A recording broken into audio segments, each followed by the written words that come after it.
नमस्कार। आज आम प्रस्तुत कर पास्ता मसला। एथपाई आवश्यक सामग्री कैप्सिकम, गाजर, बीट, टमाटो, अदा, रसुण, पियाज, गोलमरिच गुंड, कंचा लंका।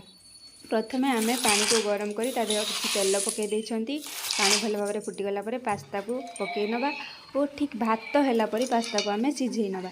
तापर पास्ता को छाणी गोटे प्लेट को मु काढ़ी नहीं बर्तमान आम प्रस्तुत करवा। से मुझे तेल पकईदेली किसी जीरा टुकड़ा अदा रसुण एवं पियाज को पकई गोले नेली। कंचा लंका पकई गोले नेला लुण स्वाद अनुसार लुण हलदी पकई गोले नेली एवं परिवा को सब पकई घोड़े परिवाटी को आम सीझे नवा। सीझीगला टमाटो पकईदबा। तापर आम टमाटो केचप चिली सॉस एवं सोया सॉस पकई ताको भल भाव गोले नवा।